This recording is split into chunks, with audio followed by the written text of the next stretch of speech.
Welcome back to another episode of Behind the Burger. I'm Carol Ann Romo, the Executive Director for the New Mexico Beef Council.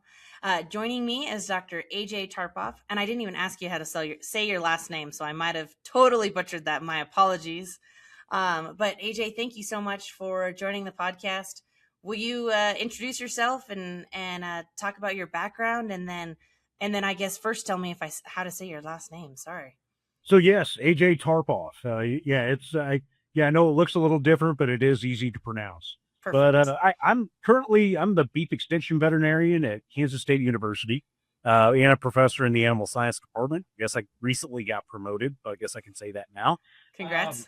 Yeah, I appreciate that. So I get to work within the beef industry in a lot of different ways. But my background, I guess, is I grew up in Southern Illinois, but not a location you would typically think about heavy beef cattle production, because it's not. I mean, it's corn and soybeans growing up off of the Mississippi River bottom. But my family had a beef slaughter plant in Southern Illinois in Granite City. It's Tarpoff Packing Company, and so I grew up in the beef industry truly from producing beef. We had a slaughter plant. Then when I was a young child, we actually bought into and bought a high-end steakhouse. Oh, So wow. I grew up on the finished end of the beef industry, I remember bussing tables for folks that came to sit down on a white tablecloth meal. And I can say, like, it's really high end. That restaurant, believe it or not, we just sold it prior to COVID, but it was the first restaurant in the United States to serve CAB Prime. So Oh, how going cool. going back a few years, because my dad was really integral with Certified Angus and Certified Angus Prime, and then CAB Natural, coming out years ago in the early 90s, and kind of started a lot of that. So that was my upbringing. Is I came up through the slaughter plant, the finished end at the steakhouse, driving around with my dad, purchasing cattle from farmer feeders all through Missouri and Southern Illinois and different areas like that. So that was kind of my exposure. But then it became time, what am I going to go do? And I really enjoyed the feedlot. I loved talking to those producers. I loved what they were doing. But I could see it translate on how they finished those animals to the steak that eventually made its way to somebody's plate. And that's where I was like, I want to be a part of that. I want to get into the feedlot industry. And I always had really good grades, and everybody always pushed me to go you should go be a doctor. And it's like, well, I don't want to work in a hospital. That doesn't fit me. But if I can mold some cattle production and a doctor together, I think that's what I want to do. So, I came to Kansas, because if you're going to go be a feedlot veterinarian, you ought to go You where the go to feedlots Kansas. are and go. Um, so I came to Kansas for my undergrad. Loved it. Absolutely loved the people. Really made a lot of good connections. Before veterinary school, I actually went and cut my teeth as a feedlot cowboy in South Texas on the King Ranch. So moved down there and worked at their feed yard, which was a lot of fun. However, I don't miss the 120-degree temperature with 100% humidity. That part wasn't always the best, but I did enjoy it. I got to learn more about feedlot production, got to learn about cattle health, and that really helped me moving into veterinary school. So went through vet school, had a wonderful mentor who was a feedlot veterinarian. Did some feedlot research at a 100,000 head feed yard in central Nebraska at Adams Landing Cattle. So I moved up there and did some research, and was able to finish my grad degree and my DVM at the same time, and was very fortunate that I got a feedlot position, a feedlot consulting position right out of S. But that took me far and wide again. I went to Alberta, Canada. So, Oh, wow. uh, I went from South Texas, from Illinois to Kansas to South Texas, to Nebraska, and then to Alberta. And I was in feedlot practice for about 4.5 years. Absolutely loved it. It was exactly what I set out to do. And then I got a phone call that says, "Hey, do you want to come back to your alma mater and be the beef extension veterinarian?" And I'm like, that's interesting. Why are you calling me? But no, I took a jump. It was an opportunity to come back and be closer to family, and to be able to do some different things that I always had a lot of respect for this position for my predecessor. And I said, yeah, I would love to go have an opportunity to even try. And now I've been here for 10 years. Wow. Wow. That is an incredible story and an incredible, trajectory that gives you so much experience and even in different climates, right? As a veterinarian now, right? To understand cattle behavior in 120 degrees and then cattle behavior in probably what, negative 50 or negative, how cold it gets in Alberta, right? So I Um, found out that negative 40 Celsius and negative 40 Fahrenheit are the same at negative 40. And oh, that's right. about the time the hydraulic lines freeze in the hydraulic chute. Oh my gosh. Yeah. Ouch. Ouch. Yeah, that's too cold. That is quite an experience. I'm grateful New Mexico is a very mild climate, right? We might get over 100 where I live, but we're definitely not getting to negative 40. Right. I am a fair weather folks sometimes, but I know to be in the industry you don't get to be, right? You don't get to choose the weather. If cows need feeding, cows need doctoring, it's you don't get to choose the weather, right? That's actually a pretty special part of those that are caring for cattle. Well, and we have different environments, we have different seasons, we have different challenges no matter where we are within the U.S. or North America. I mean, we raise cattle in all 50 states, and every single location has unique and different challenges, and that's okay. Yeah, absolutely, absolutely. It's neat to learn about all of them too. So tell me about your podcast as well. So you are also the host of a podcast. So I am. About a year ago, I was approached and asked to begin hosting a podcast, which was interesting because I didn't even know what podcasts were and I didn't even listen to them. That has changed since then, I should say, and I have a lot more respect for them and I really enjoy them. But it's called the Beef Podcast Show. It's operated by kind of a bigger group, Wisenetics, that has some very industry engaged podcasts for all the different species. So for beef cattle production, for swine production, for dairy production, and the one that I'm associated with is really just beef cattle production, and it's very research centric. That we bring in experts within their own unique fields within cattle, and they get to share updated studies, updated information, kind of their area of expertise. They get to talk about. So it's a really fun educational piece, and I never thought I'd enjoy being a host of something like that, but it helps me just connect with other experts within the United States and abroad. I mean, I've interviewed folks from Brazil and Argentina and different locations like that, and it's fun to just realize how small our industry is and how interconnected everybody really is, even if we don't maybe know each other's name, or maybe you heard of somebody's name but you've never talked to them. And I know a lot of what we do is virtual and it's not necessarily face to face, but it's still that connection piece that I really enjoy of doing podcasts, as I'm sure you're enjoying this as well. Oh, absolutely, absolutely. And I agree. When we started this podcast, I wasn't a podcast listener.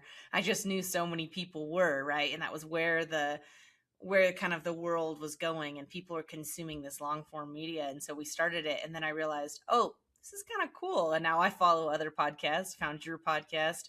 And there's a bunch of them now that I love. I even love the YouTube video version the best, right? I like to see it, but I'll pop on a podcast now and listen in the truck. And yeah, it's changed my opinion as well. I think we were hosting a podcast before I was listening to podcasts.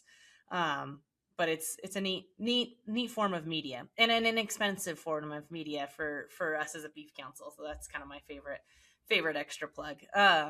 So when you're working as an extension vet, how does that work connect back to ranchers and producers? Um, Absolutely. So extension really is that connection from the land grant mission of identifying and discovery with research at the university, but then ultimately getting that to a usable format and putting it into the hands of producers to improve their productivity. And in my case, it's cattle health and well-being and cattle productivity, which is perfect. So I'm able to be that direct kind of conduit of information to get it into the hands of people that are either wanting to make a change or having a problem, having a concern. But that's what I really enjoy. And I I work with our beef council extensively. I'm the lead trainer for our beef quality assurance program here in the state of Kansas. Even have an opportunity to be a part of the advisory group for national NCBA. And so we're formulating all this information, we're developing all this information, but then it's it's kind of on my shoulders to some aspects through extension to be able to get that implemented and make sure that it reaches the intended audience, which is our cattle producers. And I I I, I think I do a decent job at that. I do a ton of in-person meetings. I know this is a virtual podcast, but any way that we can reach cattle producers, I am very engaged with. We do local producer meetings. We are, I do on ranch visits. That there may be bigger questions at hand where I'll go drive around with the producer in the side by side, go check cows with them and talk through some big business decisions. And, and that's a piece of it. Or I might be in an executive boardroom with a feedlot owner, operator, and manager with their consultants discussing some problems and things that need to get done. So any and all, any of those connections, whether it's media, whether it's radio, whether it's written, and you find it in popular press, it's a podcast, or it's that in-person connection. We kind of have to do it all. Yeah, and I know in New Mexico we have our extension vet for NMSU is Dr. John Wenzel, and we appreciate him. He does the beef quality assurance training as well, and that access to information is so great. I know I sat through one of his talks, and he was explaining certain vaccines you got to swirl, not shake. If you shake them, you're killing the active virus, or you're ruining the vaccine, right? And just these little things that you get a vaccine from your vet, or you get this thing and you go home and you go to the ranch and you're just trying to do right, but you didn't know all the extra things. And so that extension veterinarian piece is huge. That information is invaluable. Well, and we live in a time of limitless available information. I mean, we all have a smartphone and we can pick it up, and we have Dr. Google, of course. We can search anything online. But it's weeding through.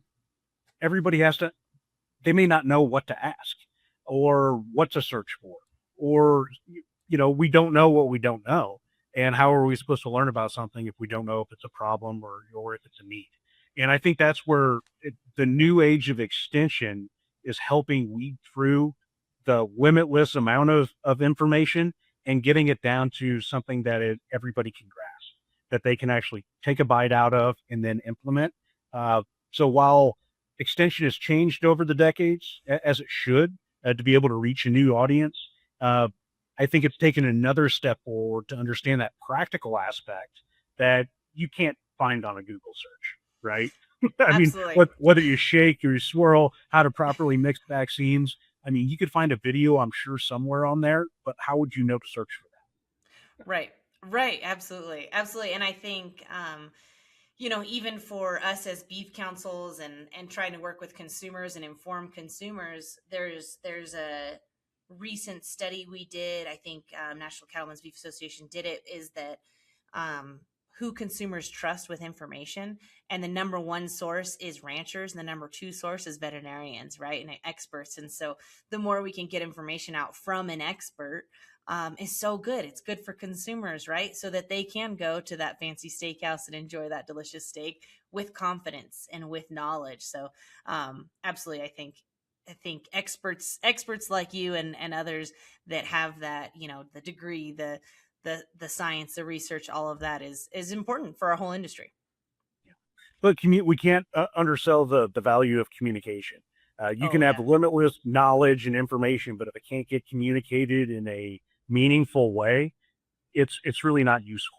And I've had a lot of fun recently working with our beef council, targeting some of our consumer groups just to educate them on how we raise animals, and that has gone over really, really, really well. And I've always kind of had that niche because I came from that side of the industry of the finished end, all the way from whether it's distributors, meat salesmen, folks that with grocery chains, all the way to people making decisions for school lunch programs that Yeah. are making purchasing decisions, that I can sit down and just have I can talk about the cattle industry and answer any and all of those questions. It's it's enlightening because I know every person I reach, they don't, it doesn't stop with them. They're telling that story to their friends and their family, and it's all telling the story of beef. And we've got a great story to tell. And the more people that we can reach to understand that, I think we all win. Absolutely, absolutely, and I have so much respect and admiration for the Kansas Beef Council and the work they do as well, and I think it's great. I even wrote that down. Absolutely, we should have our vets teaching consumers. I think that's and then like you said, communication is key. Finding the right way to do that, whether it's a positive experience with beef at a meal, whether it's a positive experience on a ranch or the podcasts or the social media videos, all those things. Finding successful tools and trying kind of every form of communication and then seeing where it sticks is a challenge and a blessing that we have so many options.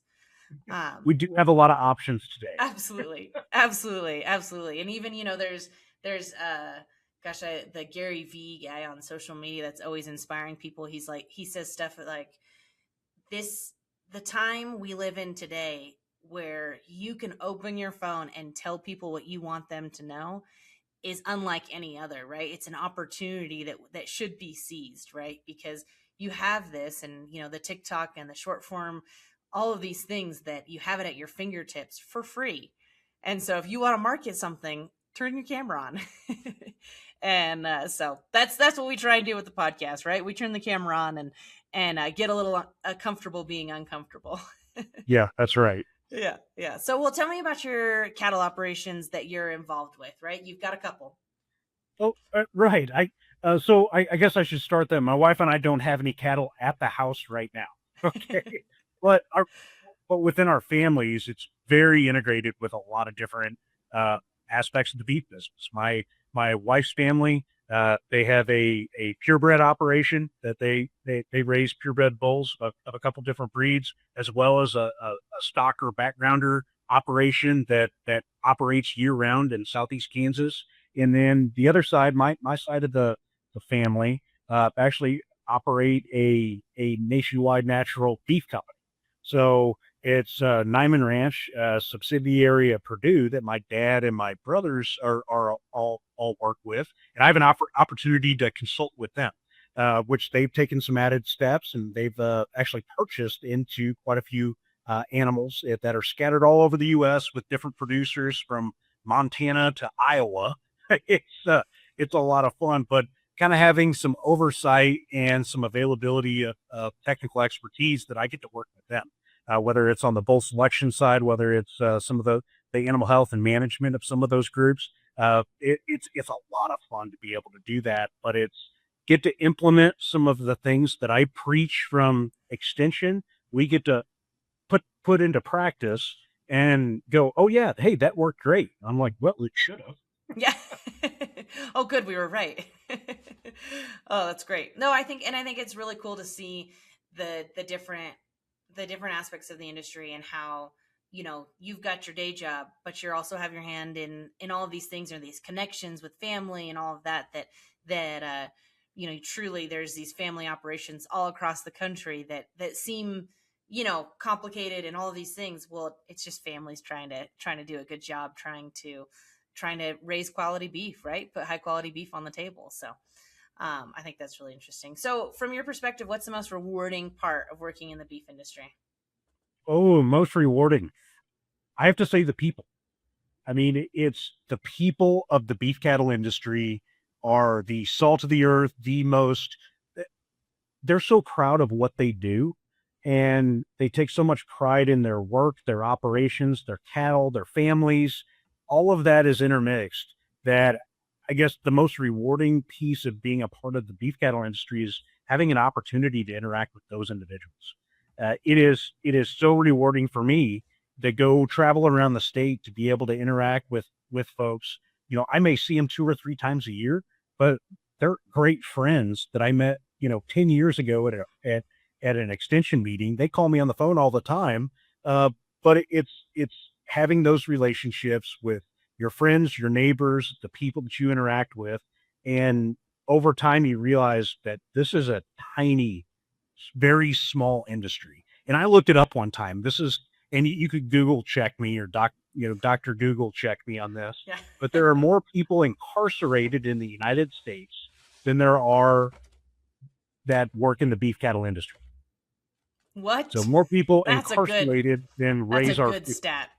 So, I did look that up. So I mean, somebody can fact check me on that.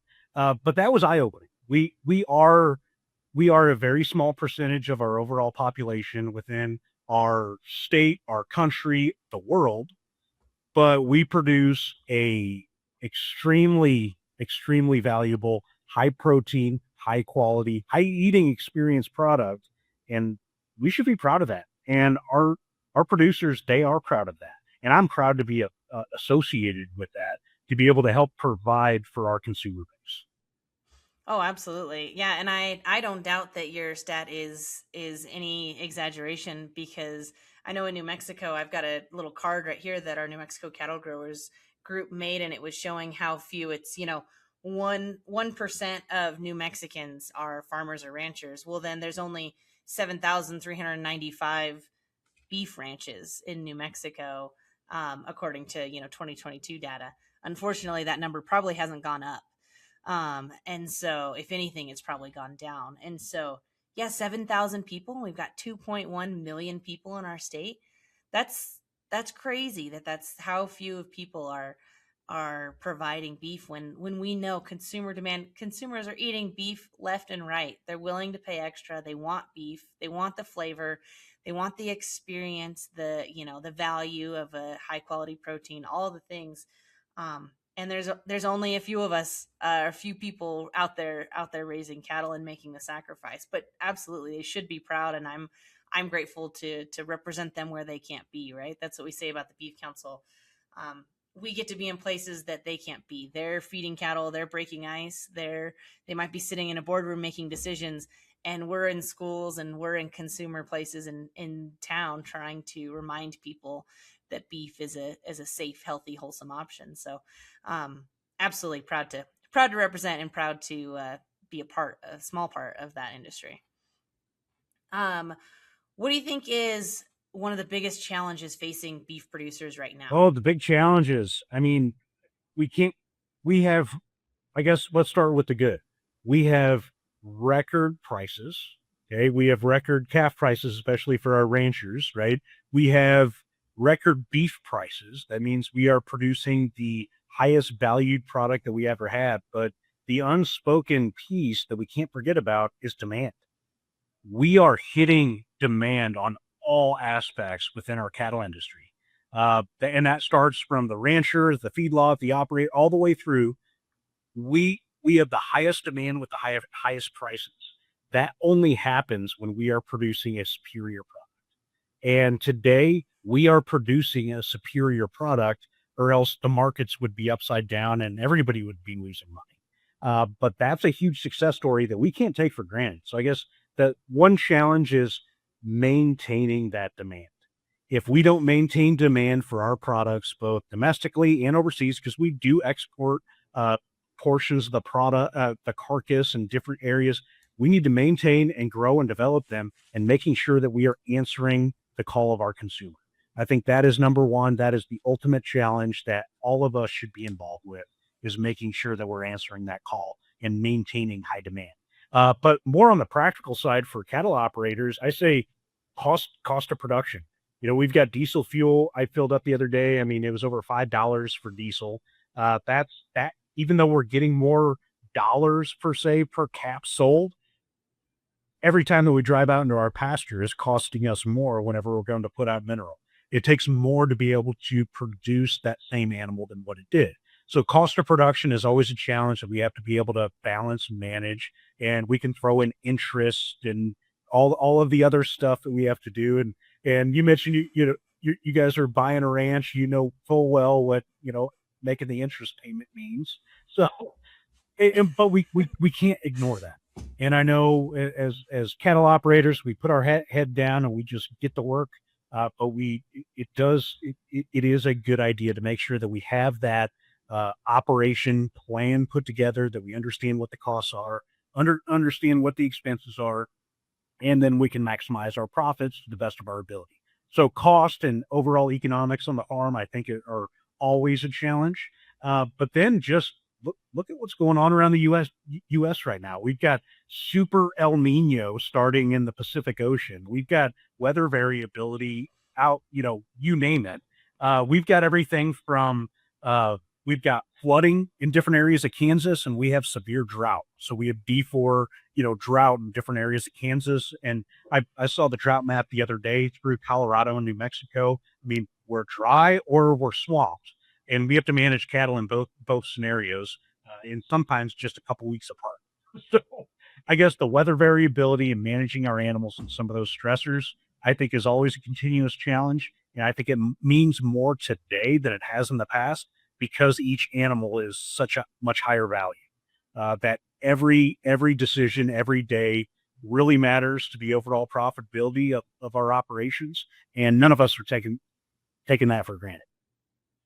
Yeah, I think those are great answers because absolutely you've got thin margins as a rancher, and then you have out of your control factors, right? So you got to know I used to work for an ag bank, and the bankers would always talk about, you got to know your break even so that when you sell them and you make these decisions based on the weather, that you know what's going to happen in the end. And for consumers listening, it's truly knowing how to break even on a ranch, right? It's knowing, how can I maybe make a little bit extra, but just as long as we can break even this year, right? And a lot of times that's a conversation, and then somebody might have a job in town because the margins are so thin, and a lot of times it is a labor of love, right? We talk about that with a lot of ranchers in New Mexico. It's often a labor of love. Do they want to be profitable? Absolutely. Do they try? Absolutely. But it's thin margins, because there's a lot of debt, there's a lot of high interest rates, there's a lot of diesel, all the things. So I think that was very well said. Um, what's one thing you want beef consumers to know, especially, with giving your background, being around consumers in the restaurant and then now on the production side, what do you want consumers to know? Well, I guess number one, I want consumers to understand it's a great time to be a beef consumer. So, I mean, we have record amounts of prime cattle hitting the market every time. And what that means for our entire industry is when our consumers go to a grocery store, they go to a restaurant, no matter where they're purchasing beef products, they're going to have a superior eating experience. That's what keeps them coming back. So, the record amounts of high quality beef entering and high choice and prime, that is doing nothing but helping us from the consumer facing scenario, because they're going to come back. They're like, wow, that was a great steak. That was a great burger. That was a great whatever they're purchasing. They had a great eating experience. They can cook it at home. It's more forgiving. So when we have a prime steak compared to maybe a select steak, the prime one is much more forgiving if they don't cook it quite right. So Right. that's okay. That all helps us as a cattle industry, and it maintains demand. I think number one is that's really the one key piece is you're in an awesome time to eat beef because you're going to have a good eating experience every time you make that. Yeah, again, great answer. And I know we even buy high choice steaks. If we buy steaks, we love to buy them from the grocery store, and we just find a choice option that looks highly marbled. You see a lot of the fat in there, and we get a great eating experience for a little less price, right? Because no matter what, no matter how much we love beef, we still try and shop around, right? And we love a high choice in our house. If we're going to buy prime, it's got to be a special occasion, right? But again, like you said, it is more forgiving. So that is a great reminder. If you're not confident in cooking, you buy a nicer steak, it's going to taste good no matter what you do. Well, here's a tip for anybody listening in. If you go to maybe a big box store, if you go to a Sam's Club, a Costco, something along those lines, where you can buy a whole, maybe a ribeye or a strip or a tenderloin, uh, and obviously they're discounted prices because they're selling in bulk. Now, the other way that they get those prices so low is they haven't been aged yet. And what I mean by that is those vac sealed bags, we call it wet aging. And many times that when you buy it at a Costco or a Sam's or someplace like that, that piece of meat is probably only 5 to 7 days out of the packing house. Well, whenever you go to a restaurant and order a steak, that steak has been minimal, at least 21 days aged before it was cut and cooked. So one trick that everybody can do at home, if you do purchase steaks and or purchase a bigger wholesale cut like a ribeye or a strip, buy it, don't cut it right away, put it in the bottom of your fridge and let it sit for 2 weeks. It will be much more tender and a better eating experience than if you would have cut it and cooked it right away. And that's just a part of meat science and the wet aging and making sure that it was that true vac seal package. It can help with eating all the way through. So, and you just have to make sure it's vacuum sealed, right? And then you shove it to the back of your fridge. So I'm always scared to do that, but I've been given that advice quite a few times. But we're always scared to do it. But one day it'll happen in our house. I'm positive. But that's great advice and really fun. Yeah, as long as it's vacuum sealed, right? Correct. That's the trick. If it's just the plastic wrap on the outside, that doesn't work. No. It's got to be the true vac sealed to be able to allow the natural enzymes, break down some of the protein structure, and that's what gives a more tender product whenever you go to cook it. Oh, that's perfect. I need to try that. It is a great time to be eating beef. I agree. There are there's good information out there too. What's something you're paying close attention to right now in the beef industry, in your role? Yeah, so I guess right now I'm always keeping an eye on heifer retention. We're at a very low in our cattle cycle of overall cow numbers to be able to produce some of those calves. And I know regionally there is some heifer retention and some herd growth, and it's very weather dependent. We have climate variability around the U.S. and even around Kansas, but we're seeing that uptick, and hopefully if we start retaining some of those heifers to become cows, fewer of those heifers enter the feed yards. And that's a good thing for our cattle industry as we start growing some of those numbers so we get more pounds of beef. So that's one thing that I'm keeping a close eye on. I think we're right at that intersection, right at that verge that it's probably happening more than what we see in some of the USDA numbers, but I'm speculating at this point. But that it's exciting to start seeing that because this has been a longer cattle cycle than what we initially thought a couple of years ago. Absolutely. I've heard that a lot. And I think I was asking somebody much smarter than me recently about, we talk about low cattle herd numbers. And I'm like, yeah, but that's on the USDA census, right? And is everybody filling that out? Honestly, do we really know that this is true? And that was in 2022. How do you know? But then they did explain to me that it also has to do with how many animals they're processing and feedlot numbers, and there's other ways to also tell. But yeah, I was having trouble wrapping my mind around it. I was speculating because I thought, come on, not everybody's filling out that form, right? Or maybe they, how do you know how many cattle we have? So anyways, but they did explain that there are other ways to know that for sure the cattle herd is low and heifer retention is needed, right? And so I think if a consumer is listening, and if that's maybe a confusing concept, which I don't know that it is, but heifers are the younger moms, right? Younger cows. And if you can keep them in your herd so that your herd grows and you start, instead of sending them off to, harvest and going on to be a beef product right away, keep them in your herd so that you've got more calves, more babies, and then eventually more animals to feed out. Would that be a layman's way of explaining heifer retention? Absolutely. Okay. So it all goes back to supply and demand. So our supply of cattle numbers is low. The only way we grow that is we produce more mama cows. But if we produce more mama cows, that means there's less beef entering into the supply chain. And that's difficult to do when it's very valuable and we have record prices for that calf to go that route. So it takes a big investment for for ranchers to not sell an animal and maintain that animal for 2 more years before it has its first calf and it can get a paycheck for itself. So it's not just as easy as, snap our fingers and there's more cows. We have to grow and develop those cows, and it's going to be 2 years before she even has a baby calf to sell. So, right. It's a big investment for our ranchers to be able to make that. And that's why that tells us where we are as an industry on how many are they really maintaining back? And if they're maintaining those heifers that also tells us something about their profitability, that they've been able to maintain profitability, that they're okay sacrificing that individual paycheck to make sure that they grow their herd for the next year. Yeah, because a young heifer is worth a lot of money, right? So you could Oh yeah. cash her out now or save her for 2 years and then cash out her babies, right? So it makes sense economically, but sometimes you need the check right away, right? Sometimes it's like you said, diesel is expensive, all the things. It's a hard decision. So very, very interesting topic, and I think a great thing to keep an eye on. Can you tell me about a time that the industry surprised you or maybe challenged you? The industry surprised. So here's one, and I think most people, at least the cattle producers were listening, know very well what this means, is the veterinary feed directive.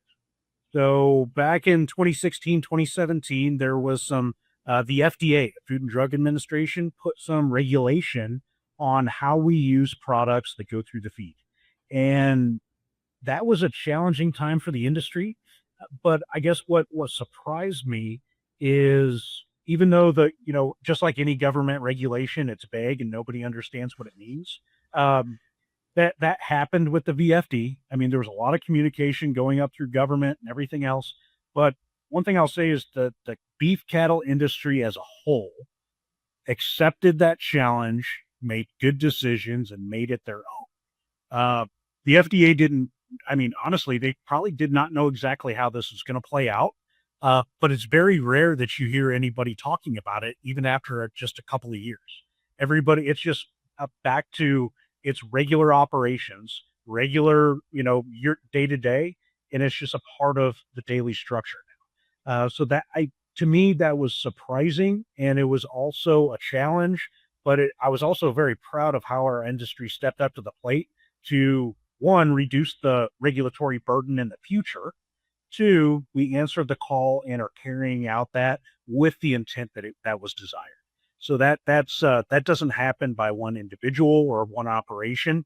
That took a feed industry, the veterinary community, and cattle producers all working together to be able to make sure that that happens.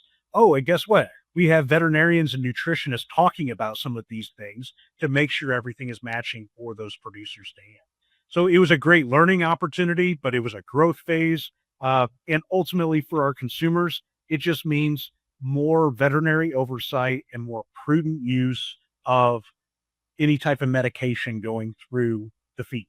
So if we have to use a feed grade antibiotic, for an example, guess what? There's a veterinarian that makes that decision, and there's a paper trail that there's an approval, and there's a paper trail that we both use that product appropriately for the right amount of animals for the right duration. So it's all about judicious use of antibiotics. And I am proud of our industry on how they handled that.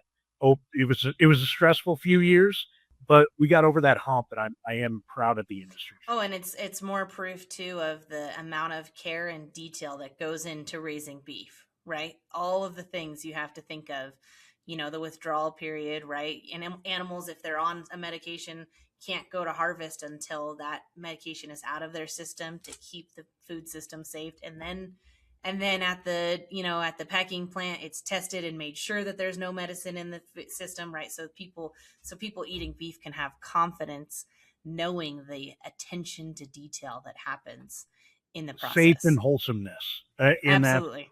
every bite is safe and wholesome for all of our consumers. That is paramount. That is step one. There is no wiggle room in that. Safe and wholesome is what our beef industry produces. Absolutely. Absolutely.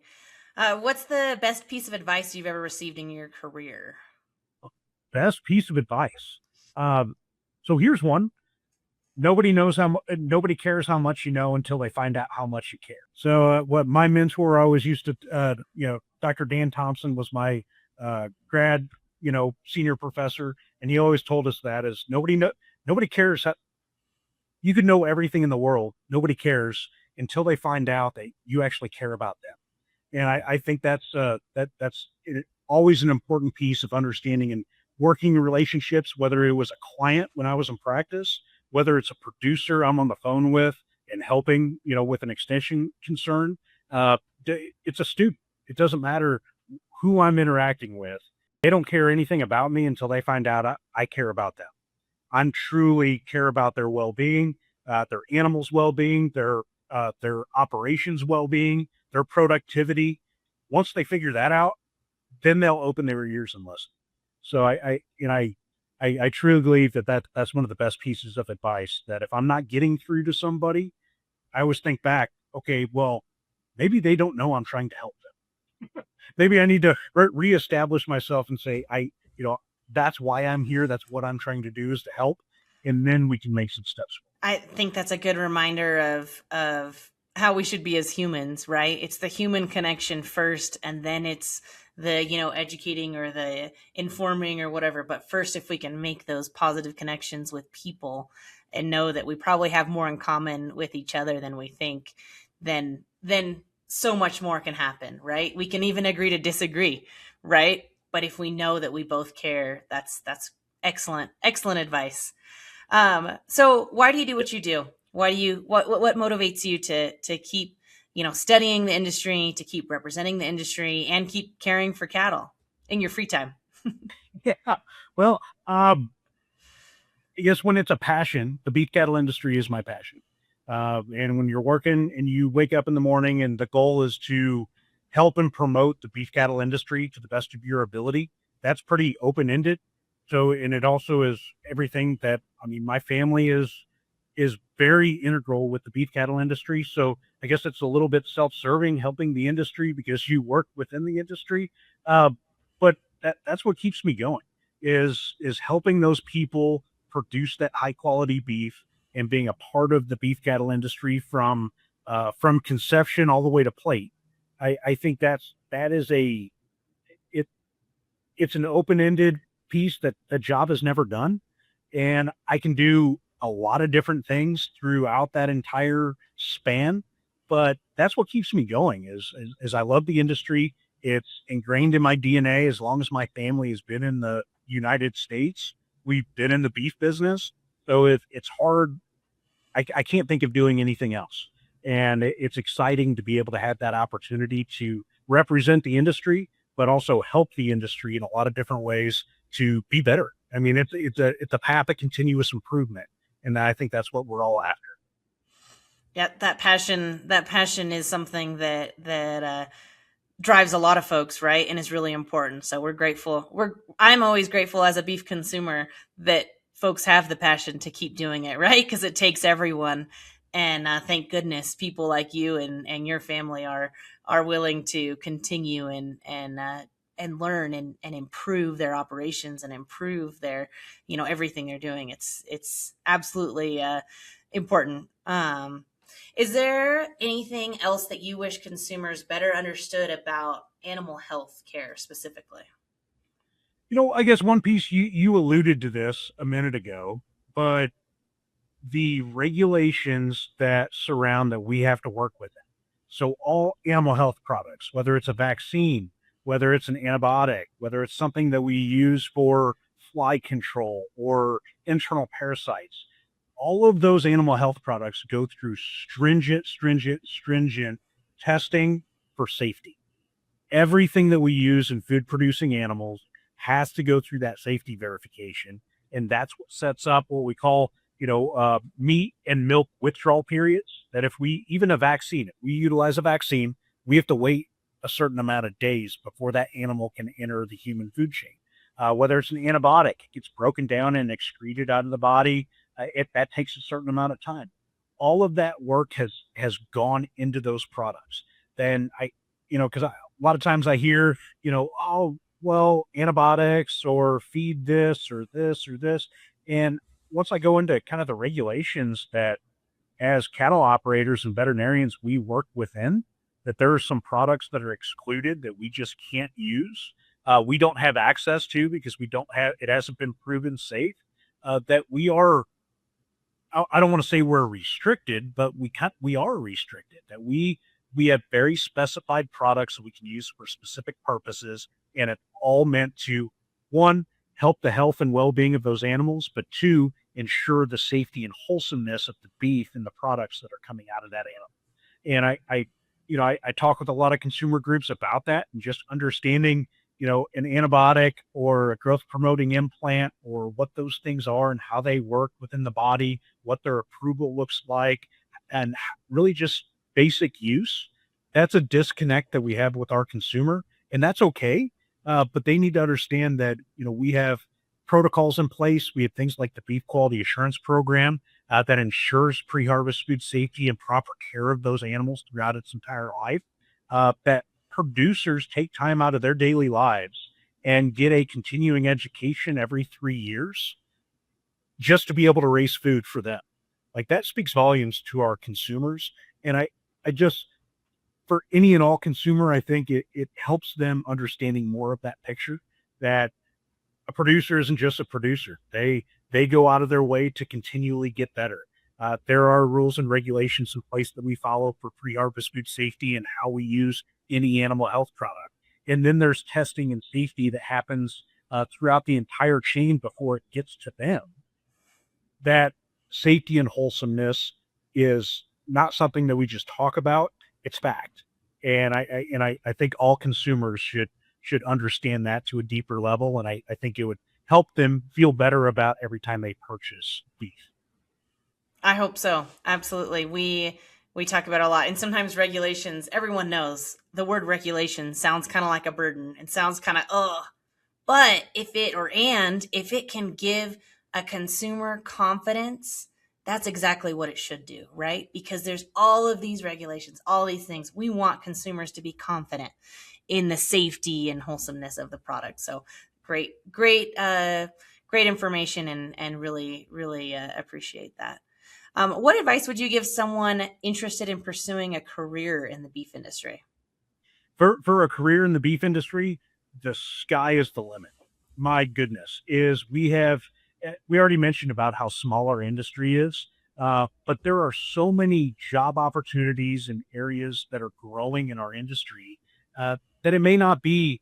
We, I mean, we still need a feedlot cowboy, but Yep. now we have technology companies that are helping that feedlot cowboy be more productive. We have feed ingredient companies that are monitoring, different things at the feed yard. We have, I mean, there's so many ancillary businesses that all support the beef cattle industry from top to bottom, that are all necessary, and they're all hiring.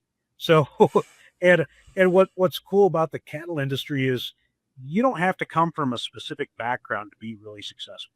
Uh, there's some baseline information that's helpful to get started, but then you learn a lot in the business. And as long as you can work with people, you have a positive demeanor, there is no limit. You can become the CEO of a company. You can work with people. You have a good, strong work ethic. You show up every day.